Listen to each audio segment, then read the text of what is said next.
Hello. Jai Shri Ram. And as a representative of youth of Mangalore, I have a small request. Because Independence Day is approaching, I want you to at least say once Jai Hind. If you please can say Jai Hind once, it will be a pride to Mangalore. देखिए, एक तो आपने जय श्री राम कहा है, लेकिन हमारे यहाँ लोग सीताराम बोलते हैं। हाँ।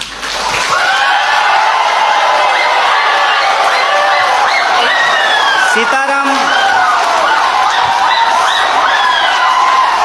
Excuse me? आप लोग सीताराम भी बोलो, ये लोग इनखिलाफ जिंदाबाद बोलेगा, पर मेरा एक ही क्वेश्चन है आपके पास। Dear sir, a few minutes before you have मैं आपके दूसरे सवाल का जवाब दे देता हूँ। नहीं, मुझे नहीं चाहिए आपका जवाब। ये सीताराम जय श्री राम का कोई फर्क कोई पड़ता है तो मेरा जवाब की जवाब नहीं।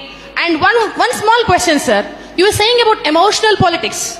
Regarding people thinking emotionally you are strong, so emotionally masses control. Yes sir, we are emotional people and we think the reality and the emotion for us, we have one mother, we have one father, and what we believe is one, and we need a single, as a representative of a student, being from student background, I say, no leftist, no rightist, no ABVP, or no all so-called parties or polities.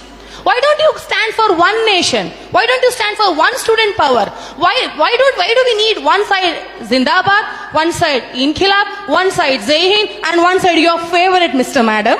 All those Rams, all whatever it is. Why don't you represent one?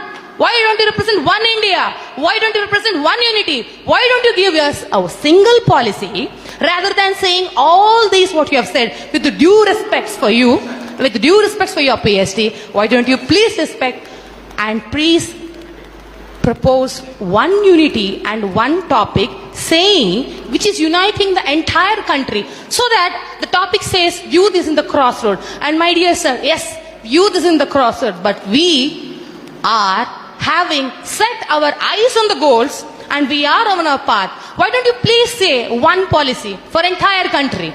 And if I permit, and I say, Bhola Bharat Mata ki Jai Hind. आपका जो सवाल है कि आप एक का समर्थन क्यों नहीं करते हैं, देखिए बात यह है कि मेरी पैदाइश ही दो लोगों के मिलने से हुई है। मेरे माँ बाप की शादी नहीं होती तो हम पैदा नहीं होते। मेरे माँ और बाप दो लोगों की शादी हुई और ऑब्वियसली शादी होने के बाद जो वो किए होंगे उसके चलते हम पैदा हुए हैं, तो उसमें दो लोग मिले हैं। रही बात कि वन नेशन का क्यों नहीं सपोर्ट करते हैं, तो नेशन तो वन ही है, भारत एक है, इसमें कोई डाउट नहीं है। लेकिन इस एक भारत को रिप्रेजेंट करने वाला जो एक संविधान है उसमें 300 से ज्यादा आर्टिकल हैं, मोर देन 300 आर्टिकल्स हैं उस एक कॉन्स्टिट्यूशन में। और जो आप कह रहे हैं कि वन नेशन, उस वन नेशन को रिप्रेजेंट करने के लिए जो एक पार्लियामेंट है उसमें भी दो सदन हैं, लोकसभा और राज्यसभा, और उसमें से जो चुन करके लोग जाते हैं उसमें भी कोई एक लोग नहीं जाते हैं, उसमें 545 मेंबर्स जाकर के पहुंचते हैं। तो हमारा जो वननेस है वो वननेस एक्चुअली डाइवर्सिटी को रिप्रेजेंट करता है, उसमें डाइवर्सिटी है। और आपने जो सवाल पूछा जय श्री राम, जय श्री राम आप बोलिए, ये आपकी आज़ादी है, आप जय श्री राम बोलिए, जय हनुमान बोलिए, आपको जो बोलना है बोलिए, क्योंकि इस बात को बोलने की इजाज़त हमको हमारा संविधान देता है। इसीलिए मैं आपसे ये आग्रह करूंगा कि आप कभी कभी उस संविधान की भी जय बोलिए जो आपको बोलने की आज़ादी देता है। और रही बात मेरी, तो मैं आपको बता दूं, मेरा तो जन्म ही मिथिला में हुआ है। मेरा जो घर है वो घर जिस डिस्ट्रिक्ट से मैं आता हूं उसका नाम बेगूसराय है और वो मिथिला में होता है। अगर आप मेरे यहाँ आएंगे तो आपको बड़ी आश्चर्य लगेगी। हमारे गांव में हर साल ये जो अगहन का महीना होता है हिंदी का, उसमें अयोध्या से बारात आती है और लड़के आते हैं बाराती बन करके, और राम लक्ष्मण आते हैं बर बन करके। और हमारे गांव में राम जानकी मंदिर है जहां पे हर साल राम विवाह होता है। और मैं मजेदार बात आपको बताता हूं, मिथिला के जो लोग होते हैं वो राम जी को गाली देते हैं। पता है क्यों? क्योंकि मिथिला राम जी का ससुराल है और इस लिहाज से वो राम जी का को मजाक करते हैं।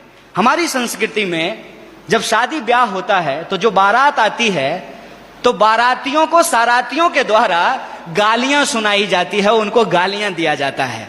जब आप हमारे यहां आएंगे तो आपको बड़ा आश्चर्य लगेगा कि राम जो भगवान हैं उनको स्वागत में लोग गालियां दे रहे हैं। ये हमारा ट्रेडिशन है। और हम जिस संस्कृति जिस कल्चर में पले बढ़े हैं वहां कभी भी किसी भी भगवान को अकेले नहीं याद किया जाता है। आपने कहा ना वननेस, उनको अकेले नहीं याद किया जाता है। हमेशा राम को सीता के साथ और राधा को कृष्ण के साथ याद किया जाता है। ये हमारी परंपरा रही है। ये बड़ी आश्चर्य की बात है कि आप यूथ हैं और जो है मैं तो पीएचडी कर लिया और मैं उम्मीद करता हूं कि आप भी पीएचडी कर पाएं।